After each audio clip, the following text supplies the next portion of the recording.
Born to be villains part 1। Mithu বুড়ি। সিড লাগছে। সিড সিড একসময় মুখ তুলল মেয়েটির কণ্ঠা থেকে। ঘোরে ডুবে তাকালো লিপস্টিক ঘেটে যাওয়া রঙিন ওষ্ঠদয়ে। নেশালো দৃষ্টিতে কিছুক্ষণ তাকিয়ে থেকে আবারও আঁকড়ে ধরল ওষ্ঠজোড়া। মেয়েটি সিডের বুকের শার্ট খামচে ধরল হাতের নখে। এই আপত্তিকর দৃশ্য চাক্ষুষ অবলোকন করে দরজার আড়াল থাকা রমণীর বুক কেঁপে উঠল। তৎক্ষণাৎ বিস্ময়াকুলে থাকা স্থির কৃষ্ণকালো আখিদ্বয়ের শুকনো কোল ভরে উঠল যন্ত্রণামাখা অশ্রুতে। যখন সিড তার বেল্ট খুলতে উদ্যত হয়, তখনই জড়বৎ মূর্তির মতো নিশ্চল দাঁড়িয়ে থাকা মেয়েটির ঠোঁট থেকে হঠাৎ বেরিয়ে এল তীব্র ঘৃণার শব্দ। ছি! রমণীর মুখনিসৃত ক্ষীণ শব্দটি কর্ণকুহরে পৌঁছাতেই সিড চমকে উঠল। চকিতে সামনে তাকাতেই বরফগলা হিমস্পর্শী শিহরণ শিরদাঁড়া বেয়ে গড়িয়ে পড়ল তোরাক। সাদা গাউন পরা এক মেয়ে দরজার আড়াল থেকে বেরিয়ে এলো। মেয়েটি ভেজা চোখে তাকিয়ে আছে সিডের দিকে। সিডের গলা শুকিয়ে এল। অনিচ্ছা সত্ত্বেও সে ঢোক গিলল। এদিকে অপর অর্ধনগ্ন মেয়ে তড়িঘড়ি করে নিজেকে ঢেকে সিডের আড়ালে লুকিয়ে পড়ল। সম্মুখে থাকা মেয়েটি সিডের অপ্রস্তুত মুখের দিকে স্থির চোখে তাকিয়ে ক্ষীণ কণ্ঠে বলল, 2 দিন পর আমাদের বিয়ে আর তুমি এখানে ফষ্টিনষ্টি করছ? ছি সিড, ছি! সহসা তাৎক্ষণিক কোনো জবাব দিতে পারল না সিড। কিছুক্ষণ নীরব থেকে বেল্ট ঠিক করল সিড। অতঃপর হঠাৎ করেই বাঁকা হেসে গা ছাড়া ভঙ্গিতে কাঁধ ঝাঁকিয়ে প্রশ্নের বিপরীতে পাল্টা প্রশ্ন ছুড়ে দিল, সো হোয়াট? সাদা গাউন পরা মেয়েটি অগ্নিবৎ নারীর মতো তেজদীপ্ত পদচ্ছাপে 2 কদম এগিয়ে এলো। তার চোখে অশ্রুর সাথে তীব্র জ্বালা। সে ক্ষিপ্ত কণ্ঠে বলল, যেই আমি জীবনে কখনো পরপুরুষের দিকে ফিরেও তাকাইনি সেই আমার বাগদত্তা, তুমি কিনা আমার অগোচরে বাইরের মেয়েদের সঙ্গে ফষ্টি-নষ্টি করছ? সিডের মধ্যে কোনো ভাবান্তর দেখা গেল না। সে ঠান্ডা গলায় হেসে অনুতাপ কিংবা ভয়ের বিপরীতে কটাক্ষ করে বলল, আহহ, এজন্যই তোমাকে আমার সহ্য হয় না। এগুলোকে নষ্টামি বলে না, এগুলোকে এনজন বলে। আমাদের বয়সী ছেলেরা একটু এমন করেই। You are so backdated baby. আত্মগ্লানি এবং লজ্জার পরিবর্তে এহেন চোস্ত জবাবে মেয়েটির ভেজা চোয়ালের পেশিগুলো শক্ত হয়ে উঠল। চোখের কৃষ্ণাভ তারায় জ্বলজ্বল করে উঠল অগ্নিশিখা। মেয়েটি হঠাৎ খেকিয়ে উঠল, এসবই যদি করবে, তাহলে আমাকে বিয়ে করছ কেন? শেষের কথায় চেঁচিয়ে উঠতেই সিড ঝট করে মেয়েটির মুখের সামনে আঙুল তুলে চিবিয়ে বলল, চুপ! তোকে আমি বিয়ে করছি না। তোর বাপ তোকে আমার সাথে বিয়ে দিচ্ছে শুধুমাত্র নমিনেশনের জন্য। মেয়েটির সকল তেজ যেন এক নিমিষেই নিভে গেল। বুক ভেঙে আবারও ফুপিয়ে উঠল সে। পাথুরে কোমল গাল বেয়ে গড়িয়ে পড়ল অশ্রু। সিড বাঁকা হাসল। ঠোঁট কামড়ে মেয়েটার মুখের কাছে মুখ এনে কুণ্ঠাহীন স্বরে বলল, ডোন্ট ক্রাই বেবি গার্ল, তুমি হবে আমার ঘরের রানী। এসব বাইরের মেয়েরা সারা জীবন বাইরেরই থাকবে। আমার ঘরে রানী হয়ে থাকবে তো তুমি। আমার প্রথম সন্তান আসবে তোমার গর্ভ থেকেই। মেয়েটি শক্ত ঢোকের মাধ্যমে কান্না গিলে নিল। এবার ঠোঁট বাঁকিয়ে তাচ্ছিল্যের স্বরে হেসে উঠল, হাহহ, তোমার কি মনে হয় এত কিছুর পরও আমি তোমাকে বিয়ে করব? সিড সোজা হয়ে দাঁড়াতে দাঁড়াতে ঠোঁট কামড়ে রহস্যময় ভঙ্গিতে হাসল।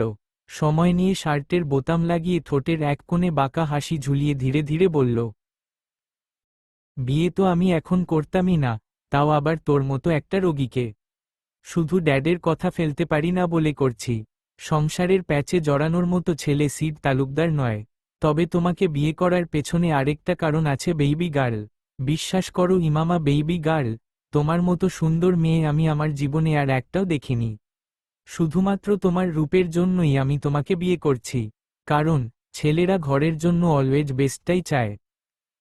তারপর একটু থেমে তাচ্ছিল্য ভরা চোখে তাকিয়ে বলল, আর কি বললে, আমাকে বিয়ে করবে না? পারো তো গিয়ে তোমার বাবার সামনে বলো। যদি সাহস থাকে যাও, বিয়ে ক্যান্সেল করো।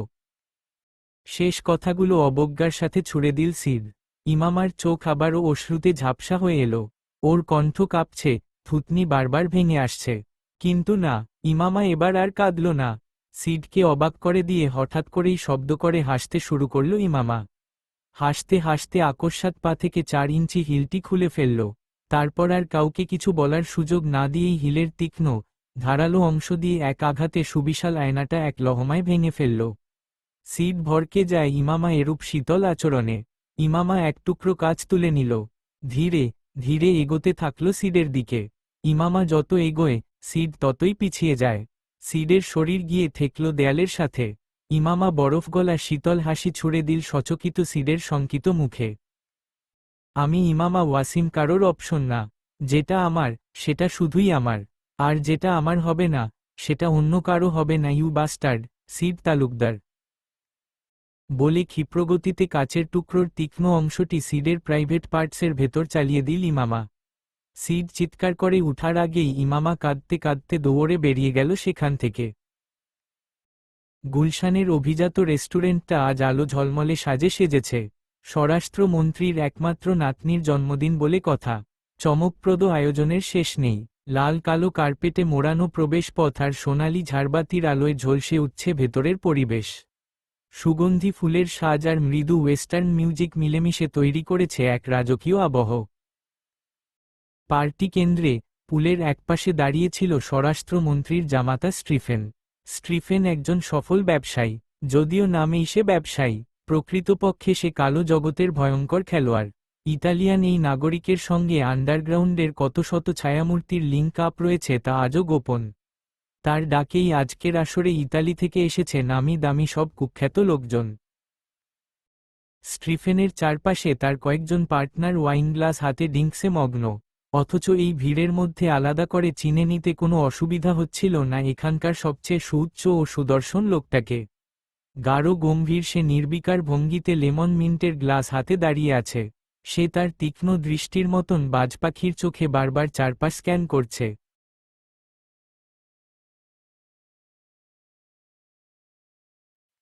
কিন্তু এই জমকানো পার্টির ভিড়েও সবচেয়ে বেশি দৃষ্টি কাড়ছিল তার হাত। লোকটার হাতভরা ট্যাটু যেন গল্পের খণ্ডচিত্র। অবাক করে দেওয়ার মতো অদ্ভুত শিল্পকলা।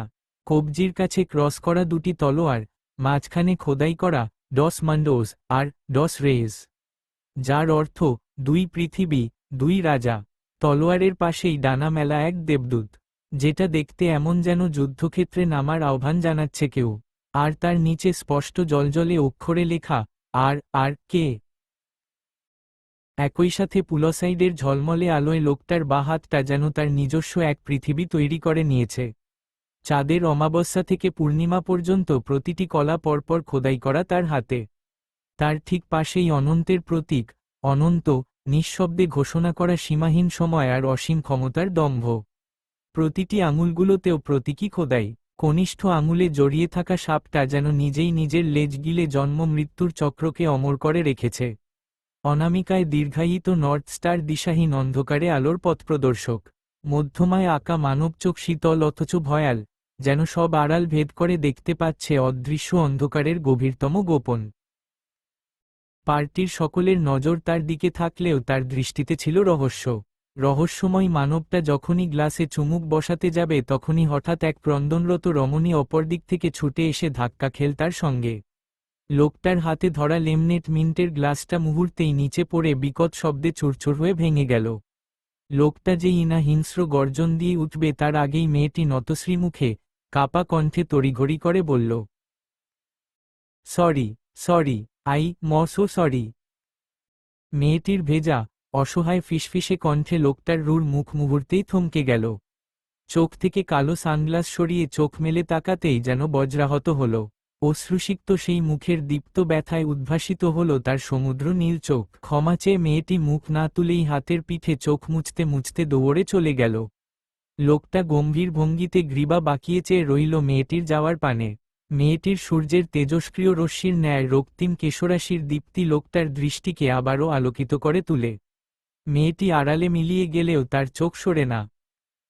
সবটা লক্ষ্য করে পাশে দাঁড়িয়ে থাকা স্টিফেন ঠোঁট বেঁকিয়ে ক্রূর হাসি দিয়ে রহস্যময় মানবকে বলল, সো বিউটিফুল, না? দৃষ্টি তখনও সরেনি। মেয়েটি অদৃশ্য হয়ে যাওয়া পথপানে পাথরের মতো গম্ভীর মুখে চেয়ে থেকে লোকটা গুরুগম্ভীর কণ্ঠে জিজ্ঞেস করল, হু ইজ শি? স্টিফেন ঠোঁট বাঁকিয়ে উত্তর দিল, ইমামা ওয়াসিম, আমার শালার বাগদত্তা। শেষের কথাগুলো আদৌ লোকটার কর্ণকুহরে পৌঁছাল কি না তা বোঝা গেল না। তার সমুদ্র নীল চোখ তখনও অচঞ্চল, নিষ্পন্দ এবং নির্বিকার। কিছু মুহূর্ত পর হঠাৎই তার কালচে ঠোঁটের কোণে বাঁকা হাসি খেলে গেল। নিঃশব্দে সে উচ্চারণ করল, "শি ইজ নট ইমামা।" ঠিক তখনই মিউজিক বক্সের সুর ভেসে এল। শব্দে আড়াল হয়ে গেল লোকটার ফিসফিসে উক্তি। কেক কাটার সময় হয়ে যাওয়ায় স্টিফেন সকলকে তাড়া দিয়ে নিয়ে গেল কেক কাটিং স্পটে। চারপাশ ফাঁকা হয়ে গেলেও লোকটা নড়ল না। তার দৃষ্টি গিয়ে ঠেকল কিছু দূরে, ঠিক সেই জায়গায় যেখানে পড়েছিল তার হাত থেকে ছিটকে যাওয়া লেমনেট মিন্ট। এক বিড়াল এসে স্বভাবসিদ্ধ ভঙ্গিতে জিভ দিয়ে চাটতে শুরু করল তরলটুকু। কয়েক সেকেন্ডের মধ্যেই বিড়ালটির মুখ থেকে ফেনা বের হতে লাগল। তারপর অচিরেই কাঁপতে কাঁপতে হঠাৎ করেই বিড়ালটি নিস্তেজ হয়ে পড়ল ঘাসের উপর। বাগানের এক কোণে বসে অশ্রুসিক্ত মুখে কাঁদছিল ইমামা। সিডের সাথে তার প্রণয়ের কোনো সম্পর্কই ছিল না। সম্পূর্ণ পারিবারিক সিদ্ধান্তেই এই বাগদান এগোচ্ছিল। অথচ সিড যে এতটা দুশ্চরিত্রের মানুষ, তা ইমামা কোনোদিন কল্পনাও করেনি। আজ যদি সে সিডকে খুঁজতে খুঁজতে ওয়াশরুমে না যেত, তাহলে হয়তো সিডের সেই আসল রূপ কোনোদিনই তার চোখে ধরা পড়ত না। স্মৃতির সেই মুহূর্তগুলো মনে পড়তেই ইমামার বুক ফেটে কান্না বেড়ে গেল। ঘাসের উপর বসে হাঁটুর ভাঁজে মুখ লুকিয়ে দীর্ঘক্ষণ ধরে কাঁদছিল ইমামা। অথচ ভরা পার্টিতে একবারও কেউ খোঁজ নিতে আসেনি তার। হয়তো তার অনুপস্থিতি কারোর নজরেই ধরা পড়েনি। এ ভাবনাতে আবারও ফুপিয়ে উঠল ইমামা। তখনই পাশ দিয়ে যাচ্ছিল সেই অদ্ভুত রহস্যময় মানবটা। কান্নার শব্দ প্রথমে উপেক্ষা করলেও হঠাৎ চোখে পড়ল সেই লাল কেশরাশি। তার পদক্ষেপ হঠাৎই থেমে গেল। দূর থেকে বাজপাখির মতো তীক্ষ্ণ দৃষ্টিতে লক্ষ্য করল ইমামাকে। হাঁটুর ভাঁজে মুখ গুজে কাঁদতে থাকা মেয়েটির পিঠের চুলগুলো সামনে ঝুঁকে রয়েছে। ভেঙে পড়া দেহের পলক কাঁপছে কান্নার তোড়ে। পিঠদেশ যে অনাবৃত, ক্রন্দনরত মেয়েটার নিজের অবস্থার দিকে খেয়ালই নেই বিন্দুমাত্র। কিছুক্ষণ চুপচাপ দাঁড়িয়ে থেকে হঠাৎই চিতাবাঘের মতো নিঃশব্দ পদক্ষেপে কাছে এগিয়ে এল সেই লোকটা। কাছে এসে দৃষ্টি সরিয়ে নিল অন্যদিকে। তারপর নিঃশব্দে নিজের কোট খুলে আলতোভাবে ইমামার পিঠের উপর চাপিয়ে দিয়ে হনহনিয়ে চলে গেল সোজা পথে। একবারও পিছনে ফিরে তাকালো না।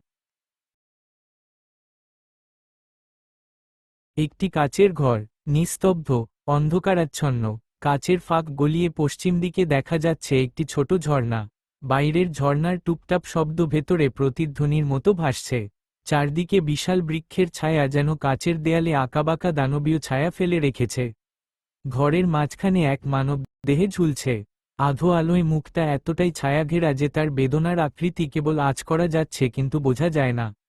পাশের টেবিলে সাজানো ধারালো অস্ত্রগুলো অশুভ মৃদু ঝিলিক দিচ্ছে। কালো ওভারকোটে ঢাকা এক মানব নীরবে বসে ইস্পাতেরও ঘর্ষণে ছুরির ধার শানাচ্ছে। কিচ কিচ শব্দটা পুরো ঘর জুড়ে ঠান্ডা শীতলতা ছড়িয়ে দিচ্ছে। ছুরিটা তীক্ষ্ণ হয়ে উঠতেই সে উঠে দাঁড়াল।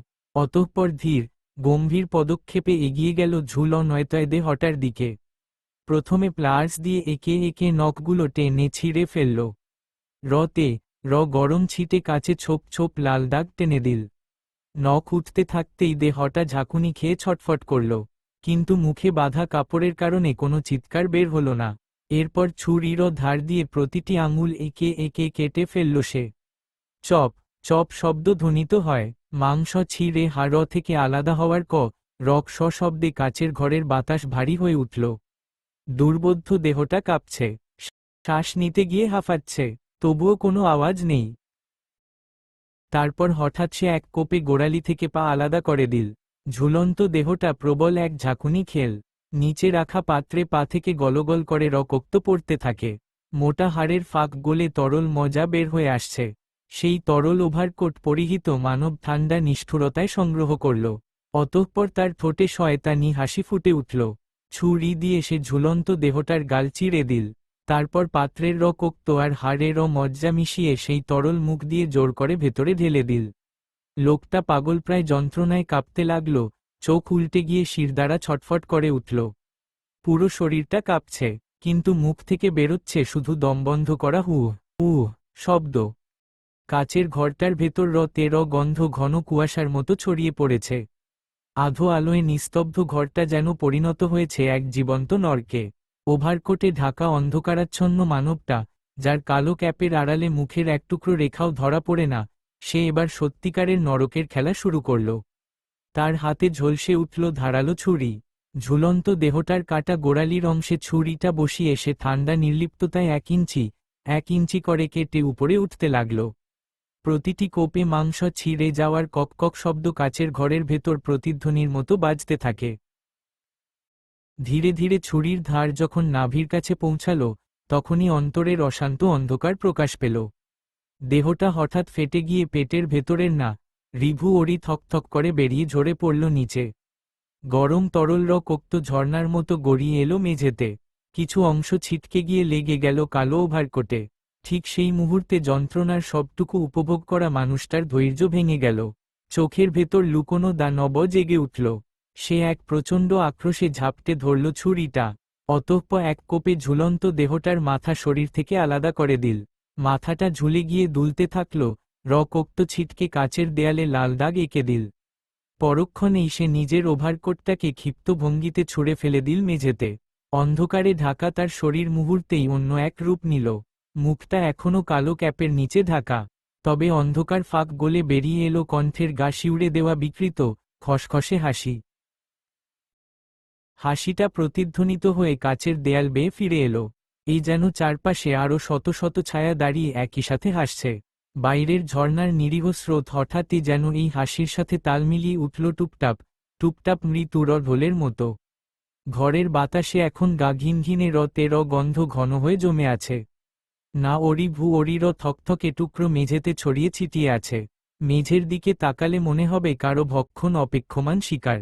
সেই ছায়ায় ঢাকা মানুষটা তখনও স্থির হয়ে দাঁড়িয়ে আছে। হাতের ছুরি থেকে তখনও রক্ত টপ টপ করে পড়ছে। নিচ থেকে ভেসে আসা শব্দে চোখের পাতায় আলতো করে লেগে থাকা অবশিষ্ট ঘুমের রেশোটুকু কেটে গেল। তন্দ্রাচ্ছন্ন ভাবটুকু কাটিয়ে গা ঝাড়া ভঙ্গিতে চোখমুখ কুঁচকে উঠে বসল ইমামা। চোখ দুটো মৌমাছি দংশনের মতো ফুলে আছে। চোখের নিচে রাত্রি জাগরণের স্পষ্ট ছাপ। গোলাপ বর্ণের মুখাবয়বের অবস্থা করুণ। কাল সারারাত কেঁদেছে ইমামা। স্বচক্ষে দেখা সেই বীভৎস দৃশ্য আর ধোঁকাটা কোনোভাবেই মেনে নিতে পারছে না সে। কোনোভাবে যে বিয়েটা আটকাবে সেই উপায়টুকুও নেই। ইমান ওয়াসিম এই বিয়ে কখনোই ভাঙতে দিবেন না। গায়ে ওড়না চাপিয়ে উঠে দাঁড়ালো ইমামা। বাতাসে ভেসে আসা আওয়াজ অনুসরণ করে নিচে যেতে যেতে টিভিতে চলতে থাকা নিউজটা শুনল। কাল রাত থেকে ডিজিপির ছেলে মিসিং। সদর দরজার সামনে ভিড় দেখে সেদিকে এগিয়ে গেল ইমামা। ভিড় ঠেলে সামনে এগিয়ে যেতেই প্রথমে চোখে পড়ল ইমান ওয়াসিমের চিন্তিত মুখ। ইমামা পাশে ফিরে দেখল তার ভাই ইমনের আতঙ্কভরা মুখ। তারপর একে একে সকলের অভিব্যক্তি অবলোকন করল। প্রত্যেকের চোখ মুখে একই ভয়ের ছাপ। তাদের দৃষ্টি অনুসরণ করে সামনে তাকাতেই বুকের ভেতর হিম নেমে এলো তার। একটা কফিন, ভেতর সিডের দেহের টুকরো টুকরো অংশের ওপর রাখা তার কাটা মাথাটা। ভয়ঙ্কর দৃশ্যটা দেখে ইমামার মুখমণ্ডল বিকৃত হয়ে গেল ভয়ে। শরীর শীতল হয়ে উঠে। ওদিকে ইমান সাহেব উৎকণ্ঠিত মুখে বারবার কারো সঙ্গে ফোনে যোগাযোগের চেষ্টা করছেন। ইমামা কাঁপতে কাঁপতে হঠাৎ লক্ষ্য করল সিডের মাথার ওপরে একটা ছোট্ট চিরকুট রাখা। কাপা হাতে সেটা তুলে নিতেই ওর সারা শরীর শিউরে উঠল। চিরকুটের অক্ষরগুলো রক্ত দিয়ে লেখা। তোমার চোখে মানায় কেবল আমার লাভ টর্চারের অশ্রু, মাই ফাকিং ডার্ক রেড।